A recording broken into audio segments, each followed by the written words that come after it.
Hello दोस्तों, स्वागत है आप सभी लोगों का फिर से आपके अपने चैनल राइजिंग स्टार क्लासेस पर। तो दोस्तों, आज की इस वीडियो में मैं आप लोगों को फिजिक्स के बहुत ही ज़्यादा महत्वपूर्ण बहुविकल्पीय प्रश्नों को बताने वाला हूं, ठीक है। और ये क्वेश्चंस जो हैं वह वैद्युत विभव और वैद्युत धारिता चैप्टर से लिए गए हैं, ठीक है। तो वैद्युत विभव और वैद्युत धारिता चैप्टर में जितने भी इम्पोर्टेंट एमसीक्यू क्वेश्चंस थे वो सारे प्रश्न आज मैं आपको बताने वाला हूँ। और ये क्वेश्चन जो है हर साल पेपर में पूछे जाते हैं, रिपीटेड क्वेश्चन है। तो वीडियो को पूरा देखिएगा और क्वेश्चन को समझिएगा कि इसका विकल्प कौन सा सही होगा और कैसे सही होगा, ठीक है। तो सबसे पहला प्रश्न है कि वैद्युत विभव का मात्रक क्या होता है। मात्रक से हर साल एक क्वेश्चन बनता ही है, ठीक है। किसी का भी मात्रक पूछ सकता है। तो वैद्युत विभव के चैप्टर में वैद्युत विभव का मात्रक आपको पता होना चाहिए। पहला ऑप्शन है जूल प्रति कूलाम, दूसरा है जूल कूलाम, तीसरा है कूलाम प्रति जूल और चौथा ऑप्शन है न्यूटन प्रति कूलाम। तो बताइए वैद्युत विभव का मात्रक क्या होगा। तो देखिए, अगर आपको मात्रक नहीं पता है तो आप फार्मूले से भी मात्रक निकाल सकते हैं। वैद्युत विभव V बराबर क्या होता है, तो V बराबर होता है W बटा के Q। क्या होता है? W बटा के Q। W क्या है? तो कार्य है, और Q क्या है? तो आवेश है। कार्य का मात्रक क्या होता है? तो जूल होता है, और आवेश का मात्रक क्या होता है? तो कूलाम होता है। तो क्या हो जाएगा? जूल प्रति कूलाम। तो वैद्युत विभव का मात्रक क्या हो जाएगा? जूल प्रति कूलाम। ऑप्शन नंबर पहला करेक्ट हो जाएगा, ठीक है। तो अगर आपको मात्रक नहीं याद है तो सबसे पहले आप उसका फार्मूला लिखेंगे, और फार्मूले के अंतर्गत जितनी चीजें आती है उन सभी का मात्रक लिख देंगे। वही क्या हो जाएगा? उस भौतिक राशि का मात्रक हो जाएगा, ठीक है। दूसरा प्रश्न है कि विभव प्रवणता कैसी राशि है? सदिश राशि है कि अदिश राशि है कि टेंसर राशि है या उपयुक्त सभी? तो विभव प्रवणता जो है एक सदिश राशि है। कैसी राशि है? तो एक सदिश राशि है। पहला ऑप्शन करेक्ट हो जाएगा। तीसरा प्रश्न है कि एक इलेक्ट्रॉन वोल्ट का मात्रक होता है, एक इलेक्ट्रॉन वोल्ट किसका मात्रक है? ऊर्जा का मात्रक है, विभव का मात्रक है, या वेग का मात्रक है, या कोणीय संवेग का मात्रक है? तो जो इलेक्ट्रॉन वोल्ट होता है देखकर तो ऐसा लगता है कि विभव का मात्रक है, क्योंकि इसमें वोल्ट लगा है, लेकिन ये गलत हो जाएगा, ठीक है। एक इलेक्ट्रॉन वोल्ट किसका मात्रक होता है? ऊर्जा का मात्रक होता है। पहला ऑप्शन करेक्ट होगा। एक इलेक्ट्रॉन वोल्ट ऊर्जा का मात्रक होता है। चौथा प्रश्न है कि एक समान वैद्युत क्षेत्र वेक्टर ई में रखे वैद्युत द्विध्रुव आघूर्ण वेक्टर पी वाले वैद्युत द्विध्रुव को 90 डिग्री से घुमाने में कुल कितना कार्य करना पड़ेगा। तो कभी भी अगर ऐसा प्रश्न आ जाए और क्वेश्चन में कह दे कि 90 अंश से घुमाने में कितना कार्य करना पड़ेगा, तो कुछ नहीं करना है। यहाँ पर जो वेक्टर ई दिया है और वेक्टर पी दिया है, इनका जो मान होगा, ठीक है, जो इसका मैग्नीट्यूड दिया जाएगा, उनकी गुणनफल के ही क्या होता है? बराबर होता है, ठीक है। क्या हो जाएगा? तो P और E के गुणनफल के बराबर हो जाएगा। तो ऑप्शन नंबर तीसरा करेक्ट हो जाएगा कि जब भी हम 90 अंश से घुमाएंगे तो कार्य किसके बराबर होगा? तो P इंटू ई के बराबर हो जाएगा, याद रखिएगा, ठीक है। पांचवा प्रश्न है कि वैद्युत क्षेत्र के विपरीत वैद्युत द्विध्रुव को 180 अंश के कोण से घुमाने में कितना कार्य करना पड़ेगा। देखिए, अभी ऊपर पूछा था 90 अंश से घुमाने में, और यहाँ पर पूछा है 180 अंश से घुमाने में। तो इसमें क्या होगा? जब हम उसको 180 अंश से घुमाएंगे तो देखिए यहाँ पर क्या हो रहा है? 90 का 2 गुना हो रहा है। तो वहाँ पर 90 अंश से जब हम घुमाते थे तो पीई के बराबर कार्य करना पड़ता था। तो जब हम 180 अंश से घुमाएंगे तो उसका 2 गुना कार्य करना पड़ेगा, यानी 2PE के बराबर कार्य करना पड़ेगा। तो ऑप्शन नंबर पहला इसका करेक्ट हो जाएगा, 2PE, ठीक है। 6 नंबर क्वेश्चन है कि E बराबर 0 तीव्रता वाले वैद्युत क्षेत्र में विभव V का दूरी r के साथ परिवर्तन होगा। पहला ऑप्शन है कि V जो होगा वो व्युत्क्रमानुपाती होगा 1/r के। दूसरा ऑप्शन है V जो है अनुक्रमानुपाती होगा r के।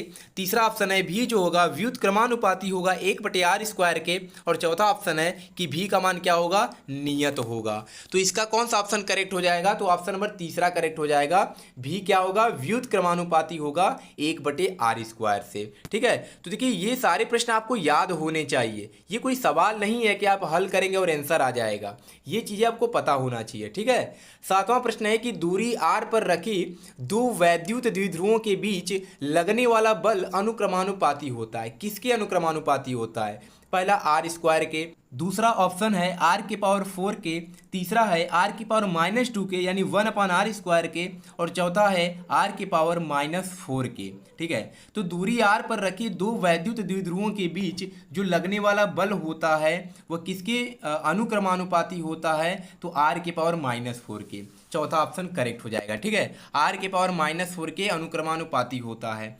आठवां प्रश्न है कि वैद्युत द्विध्रुव के कारण केंद्र से r दूरी पर अक्ष में स्थित बिंदु पर वैद्युत क्षेत्र की तीव्रता एवं विभव क्रमशः E तथा V हैं, तो E तथा V में क्या संबंध होगा? E बराबर V/R होगा, या E बराबर V/2R होगा, या E बराबर 2V/R होगा, या E बराबर 2RV होगा। तो इसका जो करेक्ट ऑप्शन होगा वो हो जाएगा ऑप्शन नंबर तीसरा। E क्या होगा? तो E बराबर 2V/R होगा। ठीक है, ये संबंध होता है E और V में। E जो होता है 2V/R के बराबर होता है। ठीक है, 9 नंबर क्वेश्चन है कि एक इलेक्ट्रॉन एक वैद्युत क्षेत्र में क्षेत्र के अभिलंबवत प्रवेश करता है तो इलेक्ट्रॉन का गमन पथ होगा। ठीक है, पूछा है तो इलेक्ट्रॉन का गमन पथ कैसा होगा? वृत्ताकार होगा कि दीर्घ वृत्ताकार होगा कि कुंडलिनी के आकार का होगा या परवलयाकार होगा? तो जो इलेक्ट्रॉन का गमन पथ होगा वह परवलयाकार होगा। कैसा होगा? तो परवलयाकार होगा। चौथा ऑप्शन करेक्ट हो जाएगा। अगला क्वेश्चन है कि एक इलेक्ट्रॉन वोल्ट का मान कितना होता है? बहुत ही आसान प्रश्न है लेकिन हर साल पेपर में आता है। एक इलेक्ट्रॉन वोल्ट का मान कितना होता है? 2 × 10⁻−18 जूल, 1.5 × 10⁻−19 जूल, 1.6 × 10⁻−19 जूल, या 2.4 × 10⁻−19 जूल। तो एक इलेक्ट्रॉन वोल्ट जो होता है वह 1.6 × 10⁻−19 जूल के बराबर होता है। ठीक है, 1.6 × 10⁻−19 जूल के बराबर होता है। अगला प्रश्न है कि निम्न में से वैद्युत धारिता का मात्रक है?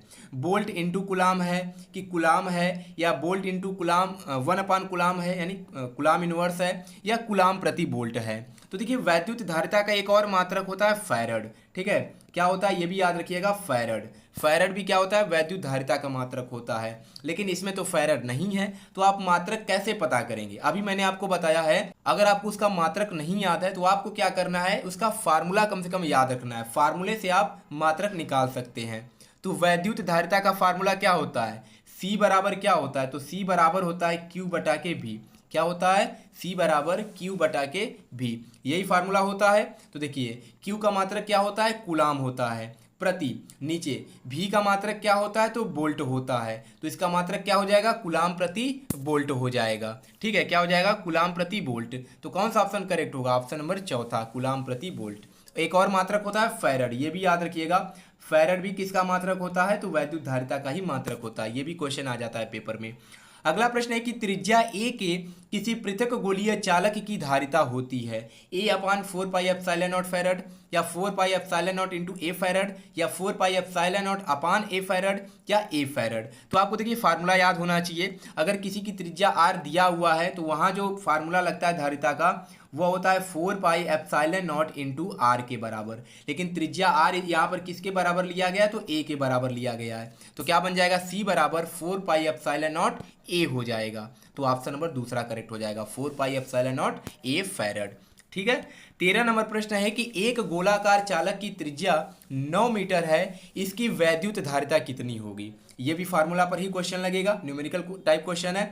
तो गोलाकार चालक की त्रिज्या दिया है, यानी आर का मान कितना दिया है? तो आर का मान 9 मीटर दिया है। हमसे क्या पूछा है? धारिता पूछा है, लेकिन हमें पता है धारिता का फार्मूला क्या होता है? तो C बराबर होता है त्रिज्या के लिए 4πε0 इंटू आर के बराबर। अभी पीछे मैंने आपको बताया है।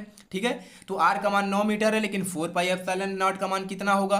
तो देखिए, हमें पता है 1/4πε0 का मान होता है 9 × 10⁻9। तो 4πε0 का मान कितना हो जाएगा? तो इसका उल्टा हो जाएगा, यानी 1 हो जाएगा 9 × 10⁻9। इंटू में आर का मान कितना दिया है? तो 9 दिया है। 9 से 9 कैंसिल हो जाएगा, 10⁻9 ऊपर चला जाएगा तो कितना होगा? 10⁻9 हो जाएगा। तो कौन सा ऑप्शन करेक्ट होगा? ऑप्शन नंबर चौथा करेक्ट हो जाएगा। ठीक है, अगला प्रश्न है 14 नंबर कि 3 बराबर धारिता वाले संधारित्रों को पहले समांतर क्रम में तथा बाद में श्रेणी क्रम में जोड़ा जाता है, दोनों दशाओं में तुल्य धारिताओं का अनुपात कितना होगा? बहुत ही अच्छा प्रश्न है। तो दोस्तों, पहला ऑप्शन दिया है 9:1, दूसरा है 6:1, तीसरा है 3:1 और चौथा ऑप्शन दिया है 1:9। तो इसका कौन सा ऑप्शन करेक्ट हो जाएगा?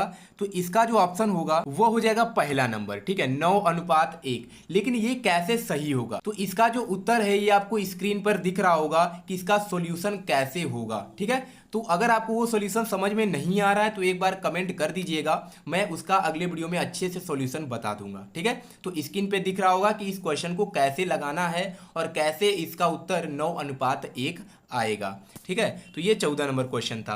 15 नंबर क्वेश्चन है कि 100 माइक्रोफैरड धारिता वाले संधारित्र को 10 वोल्ट तक आवेशित करने पर उसमें संचित ऊर्जा होगी, ठीक है। तो देखिए माइक्रोफैरड यानी कि धारिता का सी का मान दिया है 100 माइक्रोफैरड और भी का मान दिया है 10 वोल्ट। हमें फार्मूला पता है U बराबर होता है 1/2 CV²। क्या होता है 1/2 CV²। तो क्या हो जाएगा 1/2 हो जाएगा, सी का मान कितना दिया है 100 माइक्रोफैरड। तो यहाँ पर जो धारिता का मान दिया वो माइक्रोफैरड में दिया है, ठीक है। तो सबसे पहले हम क्या करेंगे, इसको फैरड में चेंज करेंगे। तो 100 माइक्रोफैरड बराबर क्या हो जाएगा, तो एक माइक्रोफैरड बराबर होता है 10⁻⁻6 फैरड। तो 100 माइक्रोफैरड बराबर क्या हो जाएगा, तो 10⁻⁻6 इंटू में हो जाएगा 100। तो क्या बचेगा 10⁻⁻4 बचेगा। तो सी का मान कितना दिया है 10⁻⁻4। तो बराबर हो जाएगा 1/2 इंटू में हो जाएगा 10⁻⁻4 इंटू में क्या होता है भी का स्क्वायर। तो भी का मान दिया है 10, तो क्या हो जाएगा 10 का स्क्वायर 100। 2 से काटेंगे तो मिलेगा 50। अब 50 गुणे मिल गया 10⁻⁻4। इसका एक 10 अगर अलग से लिखेंगे तो 10⁻⁻4 इंटू 10⁻1। तो क्या हो जाएगा 10⁻3। तो इसका उत्तर कौन सा होगा 5 गुणे 10⁻3। तो ऑप्शन नंबर पहला करेक्ट हो जाएगा। 5 गुणे 10⁻3 जूल के बराबर ऊर्जा संचित होगा, ठीक है। अगला प्रश्न है 16 नंबर कि किसी आवेशित संधारित्र के प्लेटों के बीच स्थित एक आवेशित कण पर कार्यरत बल यप है, यदि एक प्लेट हटा दी जाए तो कण पर कार्यरत बल होगा। ये क्वेश्चन याद कर लीजिएगा, अगर किसी पर बल यफ है और उसमें से अगर हम एक प्लेट को हटा देते हैं तब बल जो होगा वो आधा हो जाएगा, यानी F/2 के बराबर हो जाएगा, ठीक है। तो दूसरा ऑप्शन करेक्ट हो जाएगा। समविभव पृष्ठ और विद्युत बल रेखाओं के बीच कोण कितना होता है, तो समविभव पृष्ठ और विद्युत बल रेखाओं के बीच कोण जो होता है वो 90 डिग्री होता है, यानी ये दोनों जो होते हैं एक दूसरे के लंबवत होते हैं। तो तीसरा ऑप्शन करेक्ट हो जाएगा। 18 नंबर क्वेश्चन है कि यदि एकांक धनावेश को समविभव पृष्ठ के एक बिंदु से दूसरे बिंदु तक ले जाया जाए तो किया गया कार्य शून्य होता है। क्या हो जाएगा, उस पर किया गया जो कार्य होता है वह शून्य के बराबर होता है, मतलब कोई कार्य नहीं होता है। 19 नंबर क्वेश्चन है कि दो संधारित्रों को श्रेणी क्रम में जोड़ने पर प्रत्येक संधारित्र पर क्या समान होता है, आवेश समान होता है कि आवेश एवं विभव समान होता है कि केवल विभव समान होता है कि न तो आवेश और न ही विभव, दोनों असमान होते हैं। तो जो आवेश होता है वह समान होता है, ठीक है। अगर हम संधारित्र को श्रेणी क्रम में जोड़ते हैं तो आवेश का मान क्या होता है हर जगह बराबर ही होता है।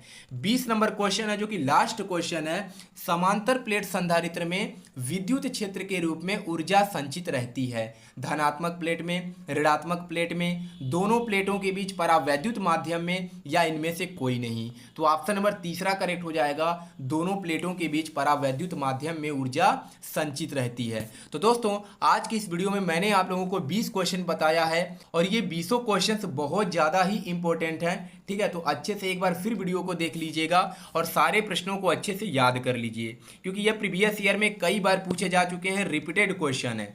और इसका अगर आपको पीडीएफ चाहिए तो इसका पीडीएफ आपको टेलीग्राम चैनल पे मिल जाएगा। टेलीग्राम चैनल का लिंक इस वीडियो के डिस्क्रिप्शन बॉक्स में मिल जाएगा, जाकर के टेलीग्राम चैनल को भी ज्वाइन कर लीजिएगा, ठीक है। क्योंकि यहाँ पर जो कुछ भी पढ़ाया जाता है उसका सारा पीडीएफ आपको टेलीग्राम चैनल पर प्रोवाइड कर दिया जाता है। तो चलिए मिलते हैं नेक्स्ट वीडियो में एक नए टॉपिक के साथ, तब तक के लिए धन्यवाद।